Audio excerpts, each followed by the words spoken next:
hall smelled of dust, oil, and despair. Dozens of aliens stood insolence, their eyes reflecting the pale glow of the chandeliers above. At the center of the chamber, bound with iron harnesses, sat a tiny dragon with crimson scales dulled by sickness. His wings drooped at his sides, his body trembling from exhaustion. The auctioneer, a tall, blue-skinned merchant of the Lyran race, banged his staff on the wooden floor.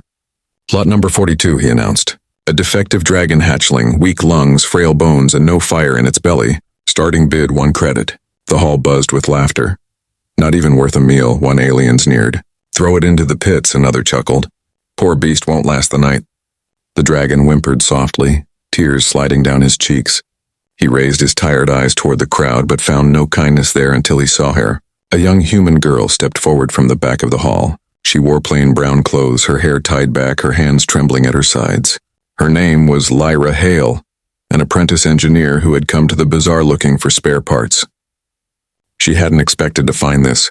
The dragon's gaze met hers. For a moment, the noise of the hall faded away. She saw not a beast, not a worthless creature, but a child, frightened, abandoned, and alone.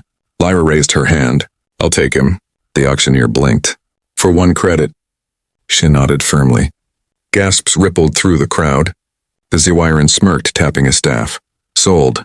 The human girl buys the dying dragon." A bond forged. Lyra carried the trembling creature out of the hall. The aliens whispered behind her back. "Foolish human. She wasted even a single credit.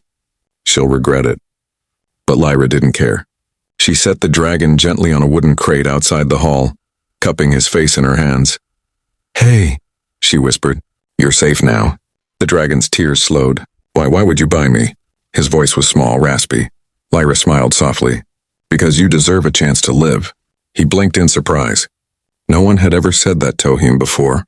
"My name is Ember," he whispered. "And I'm Lyra," she replied. "We'll figure this out together." The struggle caring for Ember was not easy. His body was weak. His chest rattled when he breathed, and he could barely flap his wings. Lyra used her skills as an engineer to craft a small breathing device for him made from scrap parts. She built a harness to support his frail frame and stitched a blanket from old cloth to keep him warm at night. The other species mocked her. "Humans are sentimental fools. She wastes her time on a dying beast." She should have left him to rot, but Lyra ignored them. Each night she told Ember stories of Earth, of wide green fields, clear blue skies, and children laughing under the sun. Ember listened with wide eyes, clinging to every word. "You'll see it one day," Lyra promised. "I'll take you there, first sparks." Weeks passed. Slowly Ember grew stronger. His scales regained their shine, his wings lifted higher, and his eyes glowed with quiet fire. One night Lyra awoke to a strange warmth. Ember was curled at her side, and tiny sparks of flame flickered from his mouth as he dreamed. She gasped in delight. "Ember, you're healing." The little dragon yawned, embarrassed. It's just a little spark." Lyra hugged him tightly.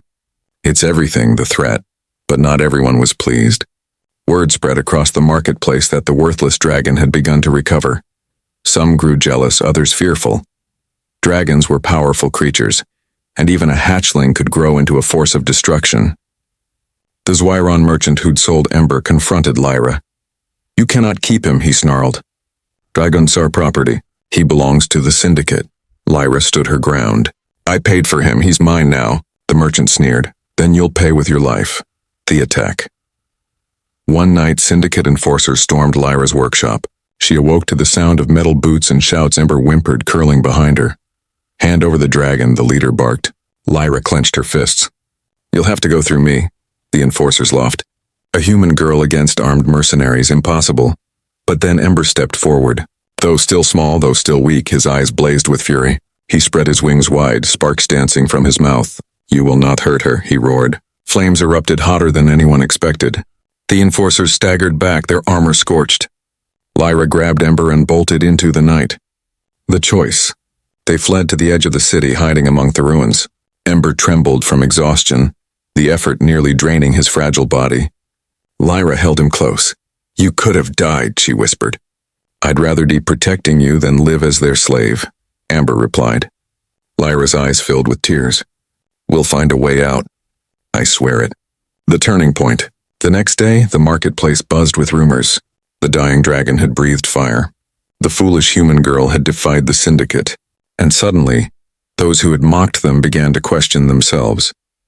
Had they been wrong? Had they underestimated the human's courage? Had they dismissed a dragon's worth too quickly? Regret began to spread like a shadow. Humanity's fire? Lyra eventually reached out to a secret human enclave hidden on the planet. They welcomed her and Ember, offering shelter and protection. The humans, long looked down upon by other species as weak and sentimental, saw in Ember a symbol of something greater. They nurtured him, trained him, and with Lyra always at his side, Ember grew. Months turned into years. The small, frail hatchling became a powerful young dragon, his scales glowing like molten fire, his wings spanning wide across the sky, and always he remembered the girl who had bought him for one credit, not as property, but as family, the regret.